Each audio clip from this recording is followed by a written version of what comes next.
Hello and welcome to another episode of the Loserswinagain channel.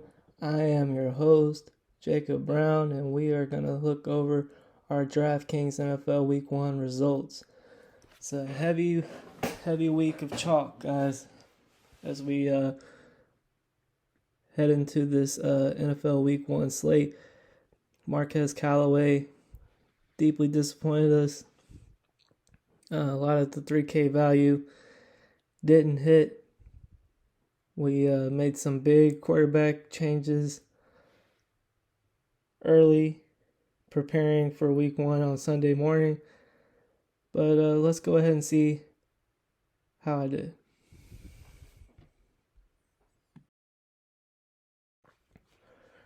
Here's our profit margin. We started at $1,325. We spent that $325, and we ended the day with $1,988.50. We earned and lost. Earned and lost is we had a plus 663.50 profit margin. So overall, our profit was $663.50 for week 1.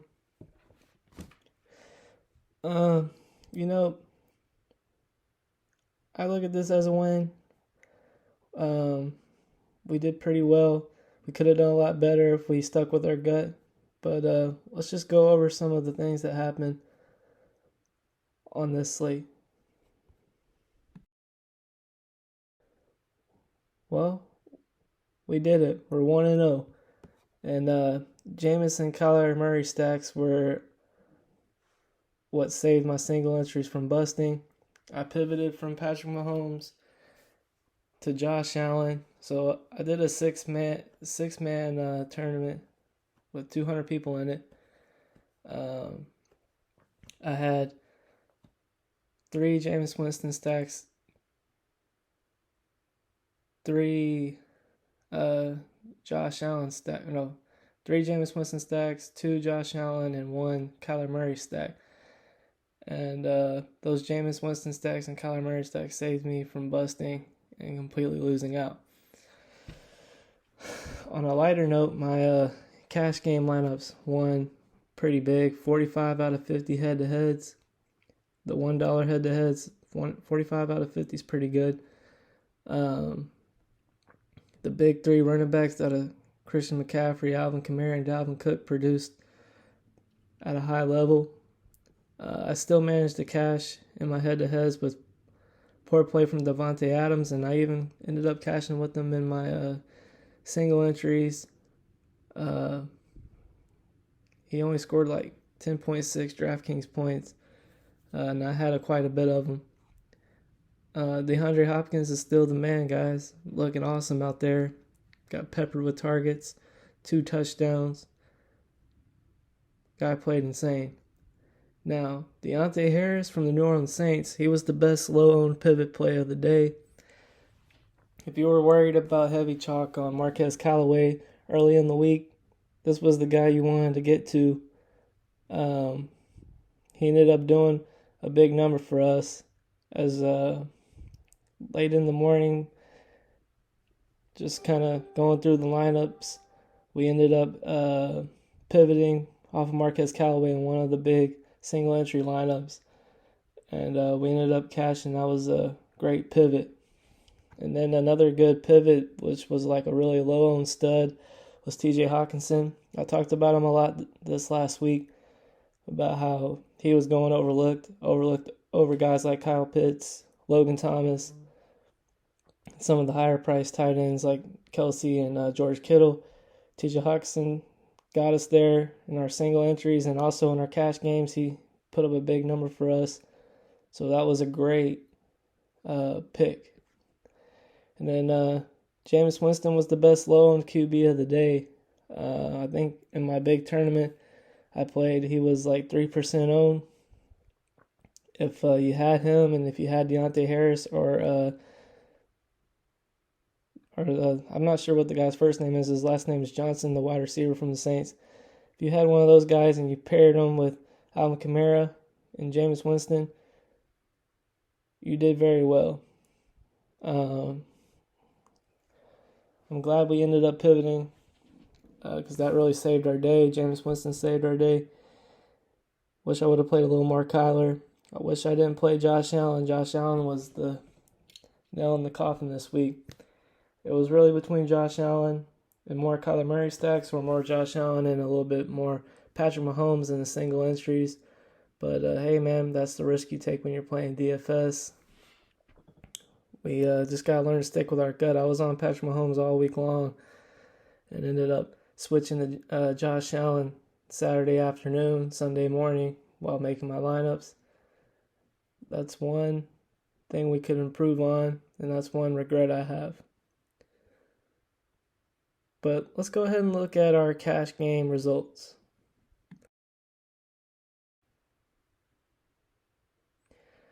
Well, our cash game consisted of Mac Jones, Christian McCaffrey, Dalvin Cook, T. Higgins, Marvin Jones, the chalky Marquez Callaway, T.J. Hawkinson, Devontae Adams, and the Atlanta Falcons defense. Let's see how they did. Like I said, I profited in 45 out of 50 head-to-heads. Mac Jones led the way at quarterback for me.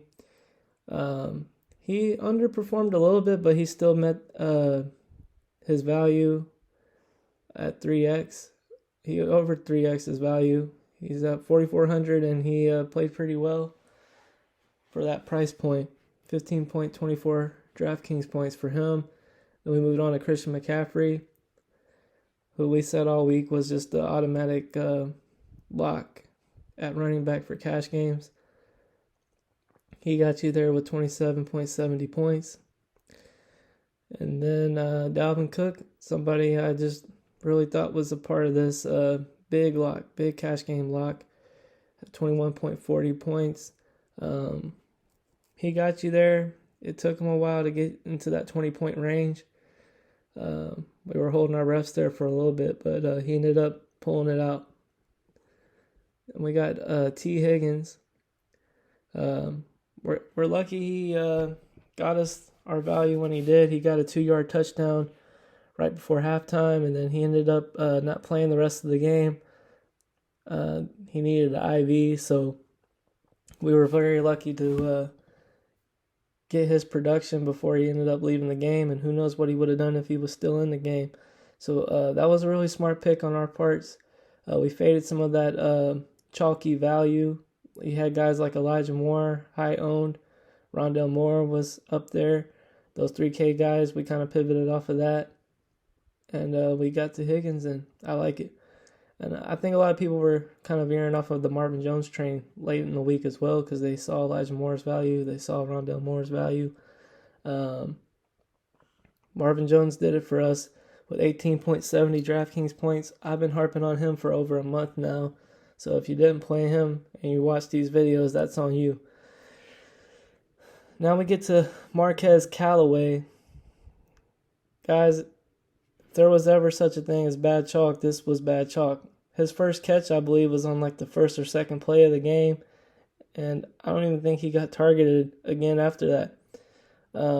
If you would have saw this score, 38-3, and let's say you just took a nap the whole entire game, and before you looked at your DraftKings lineups, you saw 38-3, New Orleans and Green Bay, you would have thought, oh man, Marquez Callaway must have just did awesome. That wasn't the case, guys. 2.40 DraftKings points.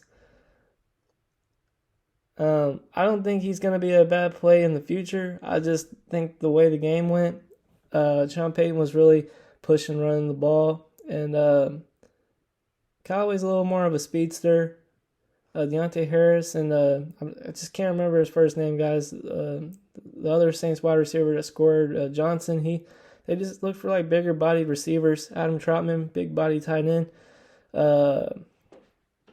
Callaway just wasn't really there. He didn't get there for us, but it didn't matter in cash games as much as tournaments because everybody was playing Marquez Callaway in cash games, so that was just kind of like a normal play. Callaway and Christian McCaffrey are probably the highest known plays in cash games. And then we get to the guy that really got it for us here in our cash games and for our tournaments was TJ Hawkinson. I've been saying all week that I really like TJ Hawkinson. He's the best pass catcher on Detroit right now. You weren't going to be able to get away from this, guys. If you played Kyle Pitts and you watched this video, you should have regretted it. TJ Hawkinson was the man all week long. I was telling you TJ Hawkinson was going to perform, and it worked out for us. 25.70 Draftkings points. It's a great take. Now we got to move on to a not so great take, and I don't really blame it on him. I blame it on the way Aaron Rodgers played yesterday. Aaron Rodgers just looked terrible. He looks like he hadn't played a down of football since the playoff game against the Bucks last year where they got eliminated. 38-3. And I don't blame this on Adams at all. I wish there could have been a little bit more garbage time points for the Packers, but the Saints defense just brought it, guys. He really hurt me in tournaments. He really hurt me in cash games. 10.60 DraftKings points for an $8,300 receiver is just unacceptable. I don't think anyone could have predicted this result, though, to be honest. But all in all, if I had to go back and do it again, I probably still would have went with Adams. But I think my biggest regret in this cash game lineup was not getting to Alvin Kamara. Then we get to the Falcons defense. Look, guys, they were a 2K defense. They were a punt defense. This is that boomer bust stuff we're talking about. They could have met value at 3 DraftKings points, 4 DraftKings points, 5 DraftKings points. It didn't really matter. We were expecting them not to be that good. They were the cheapest defense on the slate, along with the Bengals. They were both 2K.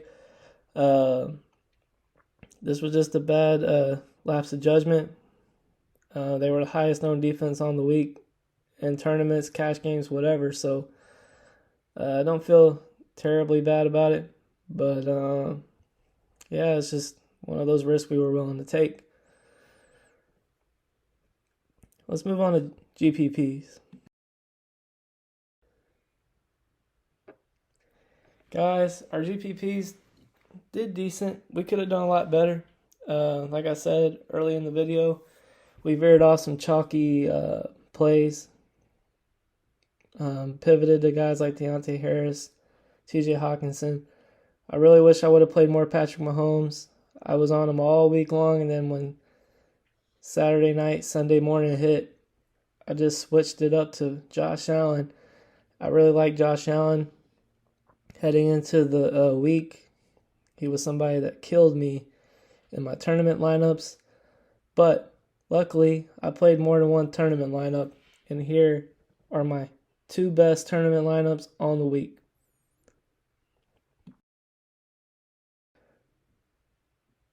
This was my most profitable lineup for week 1, and it was a Jameis Winston stack. We stacked it up with Alvin Kamara and Deontay Harris. Jameis Winston and Deontay Harris were extremely low owned in this tournament.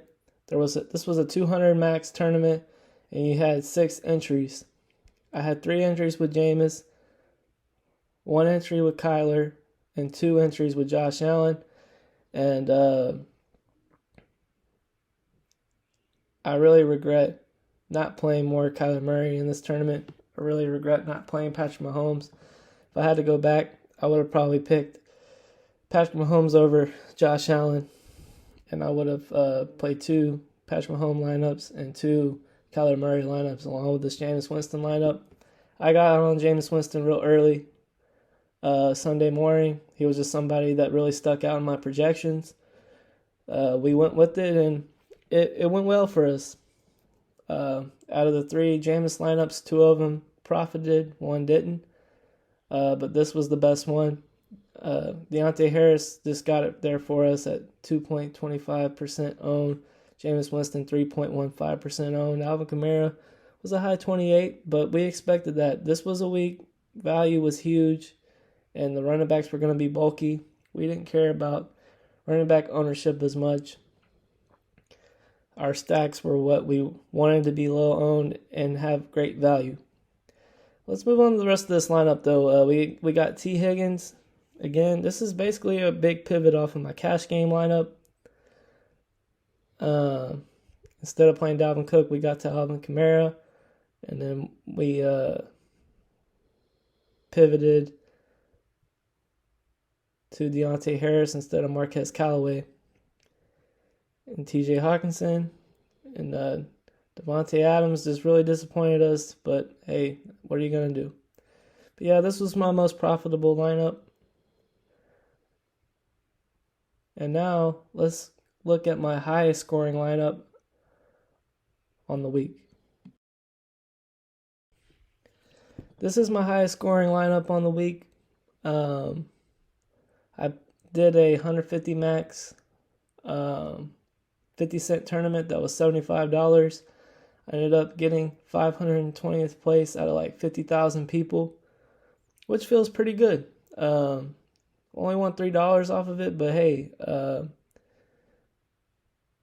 this is a great way to practice in building single entry lineups, and I really wish I would have played this single entry lineup.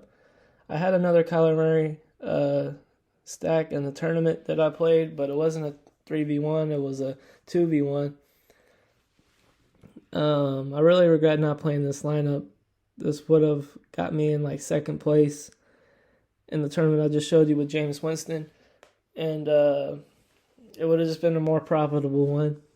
But the projections didn't look right for me, and I ended up veering off it late in the day, or late in the morning Sunday. But still played in this big tournament, 150 lineups. This was my best one.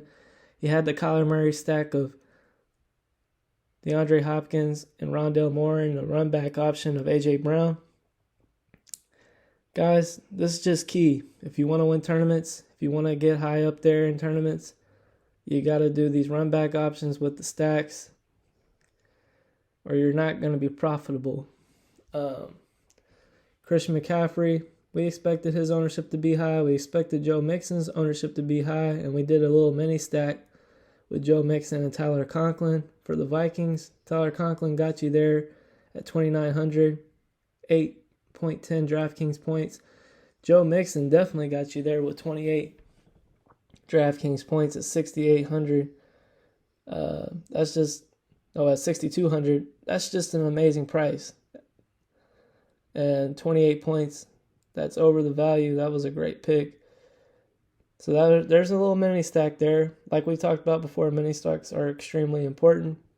We kept Marvin Jones. And we got the Colts defense in this one. I feel really good about this lineup. Wish I would have played it in my single entries. I would have got second place in the tournament I played in if I would have did this lineup. But this is just a good example of why it's so important to stack. You had 173 points. This wasn't really a high-scoring week.